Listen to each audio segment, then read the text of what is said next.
se nós fizéssemos avaliação de motoristas em toda a frota, como nós fazemos aqui no Centro de Psicologia de Trânsito, nós não daríamos carta para mais do que 10% da frota.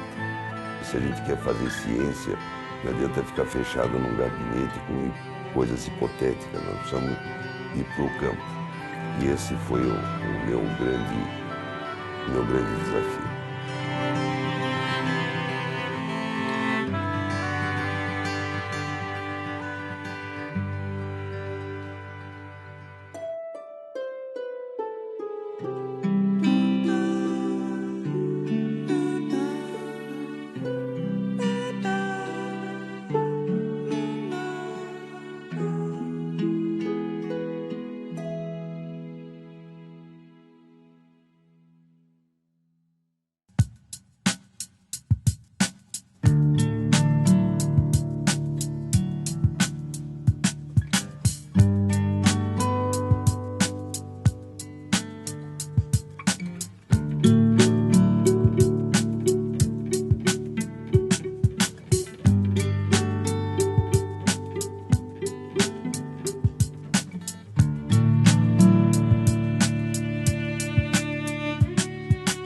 Salomão Rabinovich é psicólogo, comunicador e psicoterapeuta, formado pela Unimarco e com especialização em medicina psicossomática pelo Instituto Brasileiro de Estudos e Pesquisas de Gastroenterologia.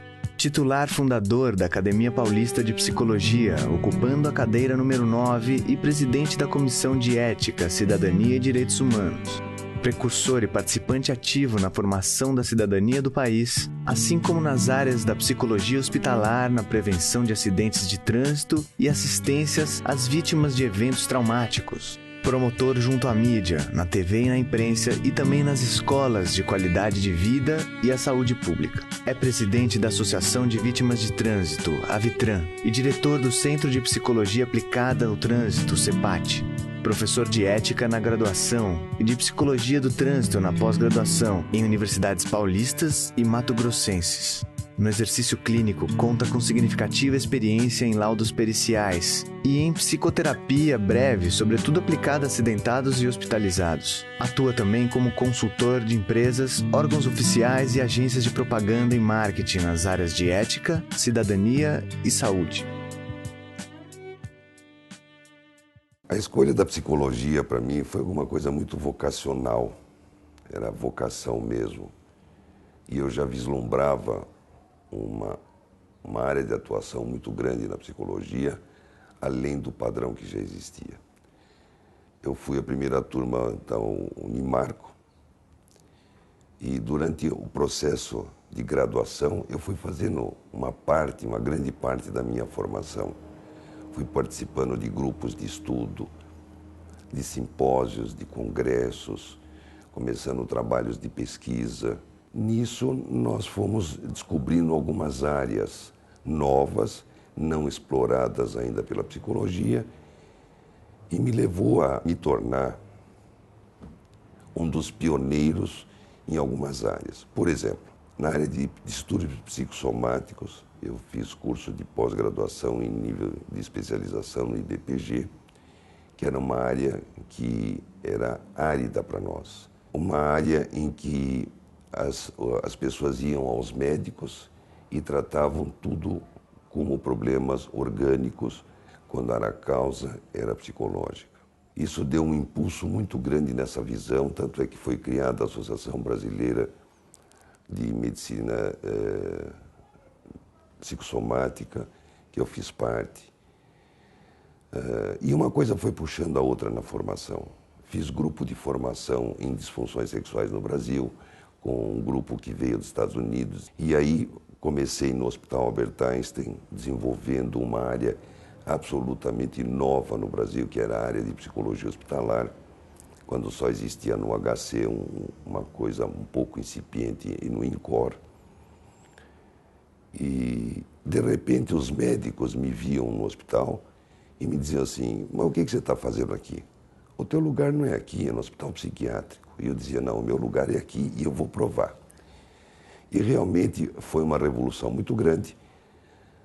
Nós conseguimos até fazer com que muitos médicos fossem fazer psicoterapia. A contribuição da psicologia hospitalar foi muito grande com o nosso trabalho, porque nós atuávamos com os pacientes que estavam internados tanto para tratamento clínico, cirúrgico, interagindo com a família e com a equipe de saúde, e os resultados foram maravilhosos em termos de cura, em termos de recuperação, em termos da duração da internação. E, acima de tudo, o paciente respondendo muito bem ao tratamento dado. Nós criamos uma base de relacionamento multidisciplinar muito importante, com respeito mútuo e os limites de cada um. E o beneficiário sempre foi o paciente. E as técnicas para se trabalhar nessas áreas que lidam diretamente com a saúde, com disfunções sexuais, com distúrbios psicossomáticos, nós elegemos a psicoterapia breve. Por quê? Porque ela era focal, ela era muito mais objetiva, muito mais econômica e muito mais no sentido de fazer com que o paciente tenha uma participação mais ativa. Aí, conhecendo outros especialistas, nós nos juntamos a um grupo de neurologistas também lá, onde eu fui credenciado, fui o primeiro a ser credenciado mais, isso em 1975. Nós começamos a estudar uma coisa chamada distúrbio de sono, que estava começando no mundo. Que hoje nós sabemos exatamente que os distúrbios de sono representam alguma coisa muito séria em termos de saúde pública e em termos de custo social. Nós estamos com esse grupo juntos há 15 anos. Anualmente fazemos o Congresso Brasileiro e Paulista, temos um próximo agora. E a minha dedicação sempre foi estudar os aspectos psicossociais dos distúrbios de sono, nos acidentes automobilísticos, nos acidentes de trabalho e nos acidentes domésticos, que o Brasil, infelizmente, é campeão. Simultaneamente, nós começamos a fazer pesquisas sobre acidentes de trânsito no Brasil. O número vinha crescendo assustadoramente, isso chamava a atenção. E foi quando nós, então, começamos a criar uma ideia do que vinha a ser psicologia de trânsito no Brasil. Foi o embrião do que hoje existe já há mais de 30 anos, o CEPAT, que é o Centro de Psicologia Aplicada ao Trânsito, que é um centro de estudos, pesquisas e serviços na área de comportamento de trânsito. Nós mudamos o conceito do que é ser motorista e do ato de dirigir.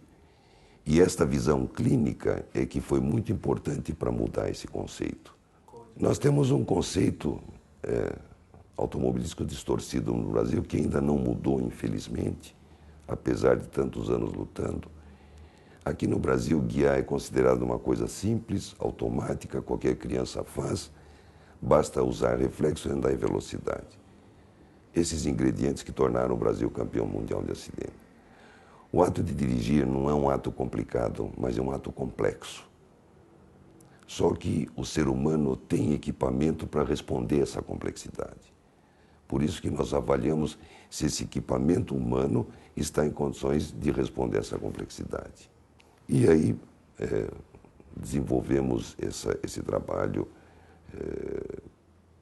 em escala muito grande, fazendo inclusive estudos e pesquisas sobre causas de acidente de trânsito, porque nenhuma entidade no Brasil, inclusive oficial, fez isso até hoje.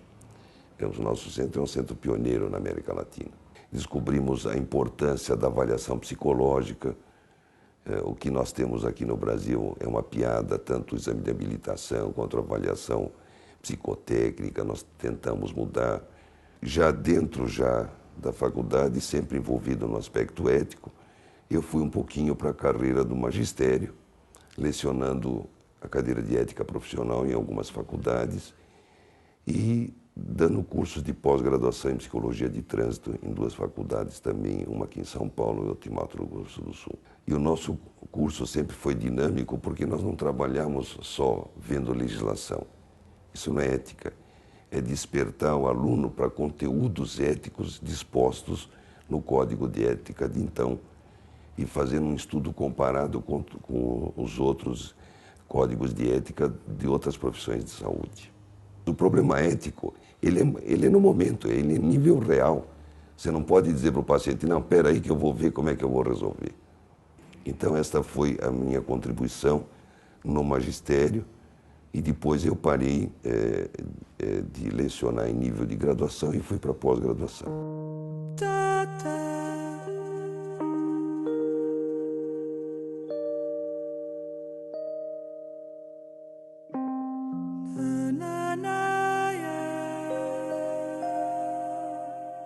Tanto nos cursos de graduação quanto de pós-graduação, para mim sempre foi uma troca. A única diferença que eu tinha em relação aos alunos, que eu já era formado e eles não. Mas era uma troca, porque é um aprendizado. E quem se dedica ao magistério e não aproveitar essa troca está perdendo muito.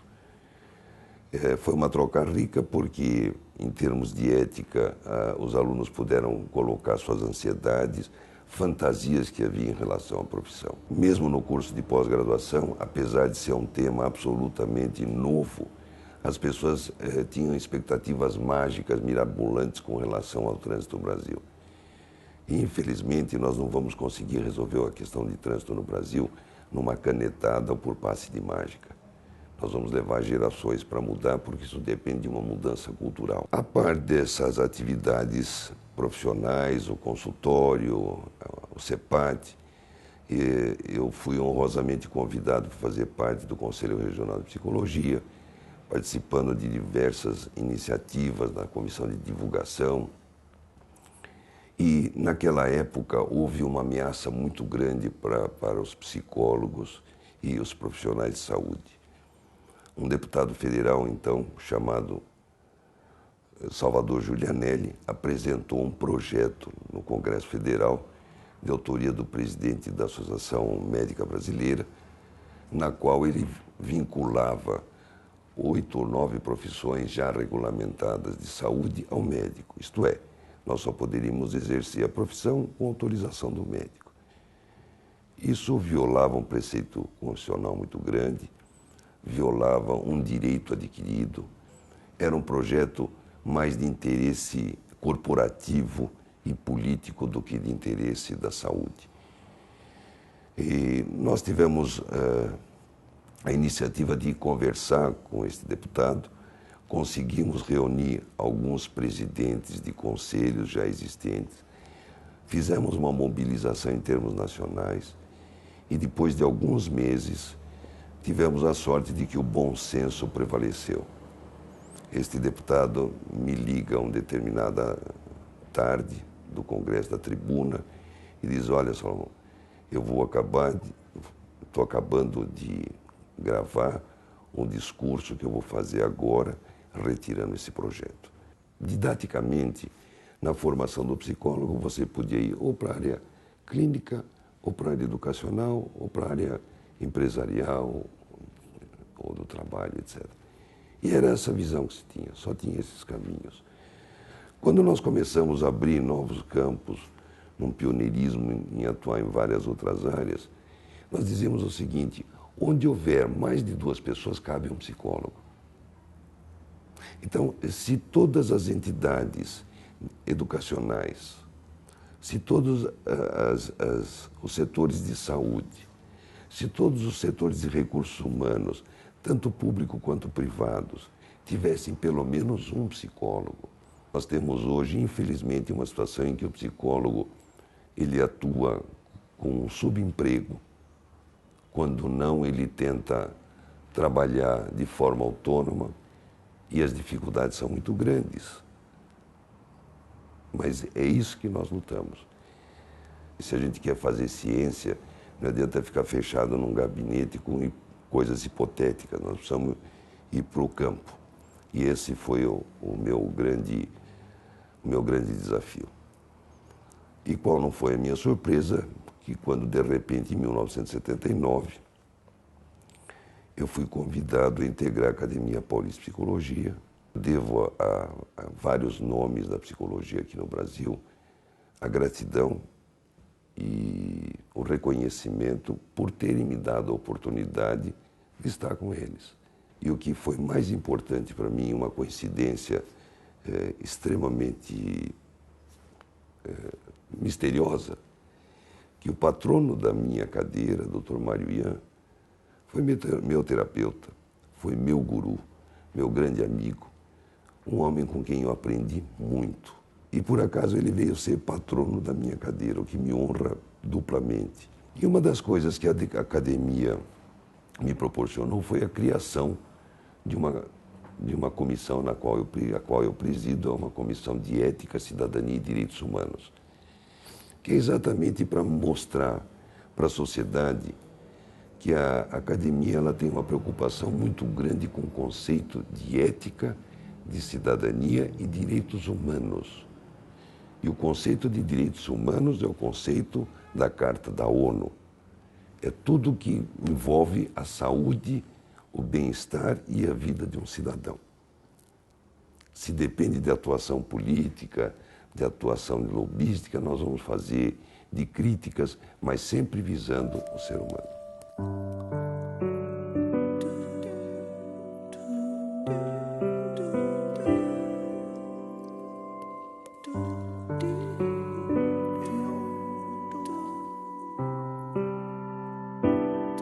O CEPAT ele foi se tornando uma realidade, hoje está com mais de 30 anos de atuação.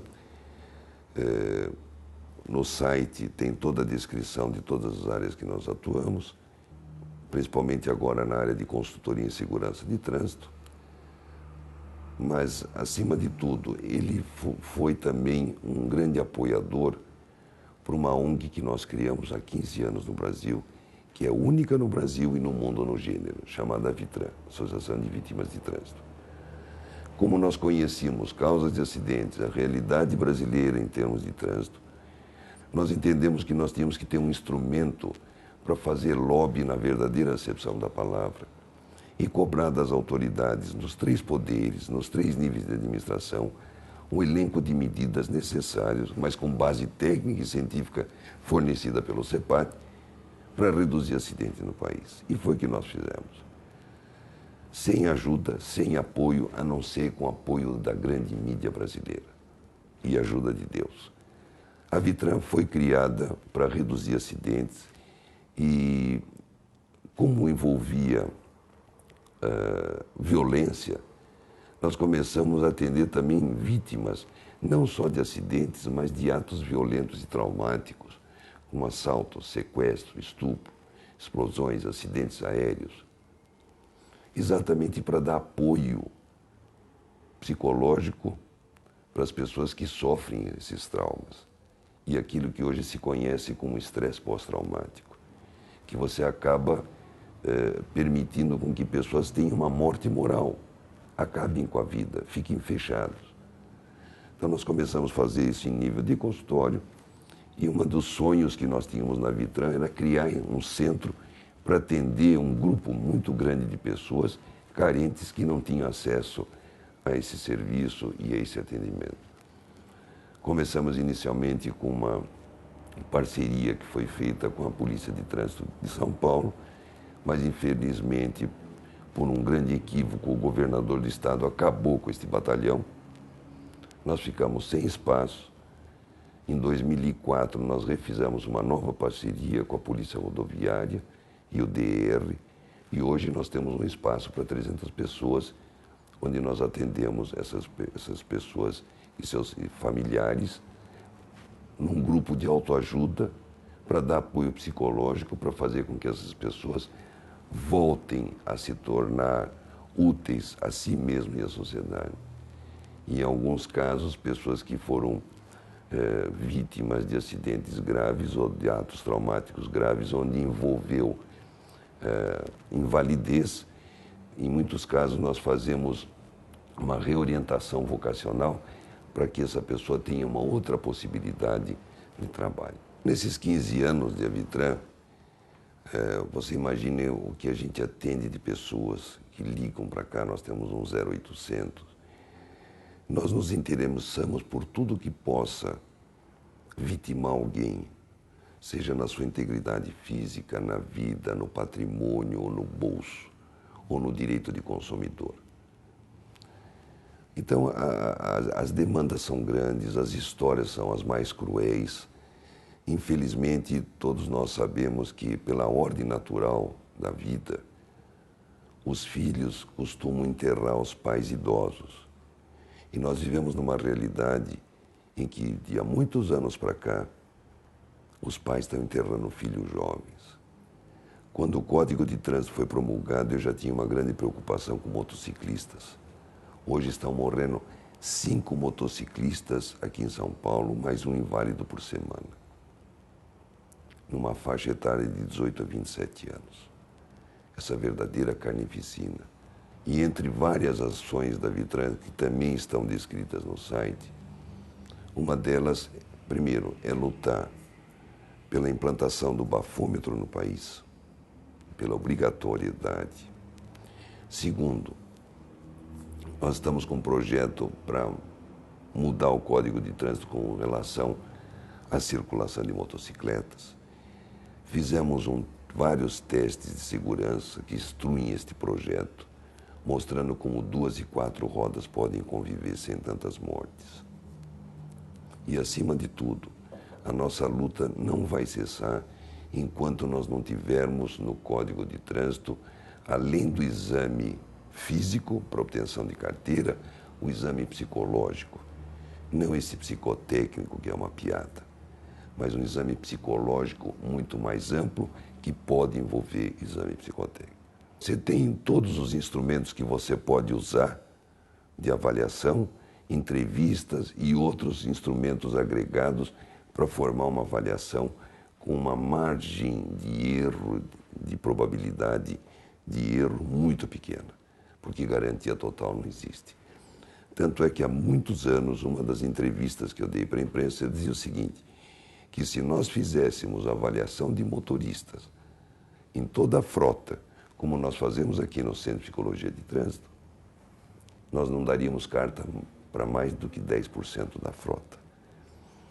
Toda essa experiência fez com que a gente desenvolvesse um laudo pericial para a justiça, que é uma coisa absolutamente inédita no país. Porque nos casos de acidente de trânsito, o juiz vai julgar um acidente de trânsito com base nos laudos periciais técnicos da polícia técnica quando há vítimas, que mostra sistema de freio, frenagem, marcas de amassamento, semáforos, enfim, detalhamento técnico externo do carro para a rua. Vai se louvar também no laudo do Instituto Médico Legal, que determina a gravidade das lesões, para ele determinar a dosagem da pena, e basicamente vai se louvar na prova testemunhal, que é totalmente distorcível. Este laudo que nós desenvolvemos, ele faz uma avaliação do agente do acidente, muito circunstanciado, onde nós fazemos uma avaliação física, psíquica, técnico-operacional, psicoemocional, e onde vamos dar ao juiz elementos altamente de correlação positiva entre o acidente e algum fator interno que pudesse dar causa a esse acidente. Claro que nós só estamos em São Paulo, só podemos atender a Justiça de São Paulo. E é para isso que nós vamos agora começar a ministrar cursos e workshops para psicólogos no Brasil inteiro, para que possam aproveitar esse instrumento para a justiça dos outros 27 estados. Como nós queremos também, no caso da Vitran, esse mesmo centro de reintegração de vítimas ter nas 27 capitais.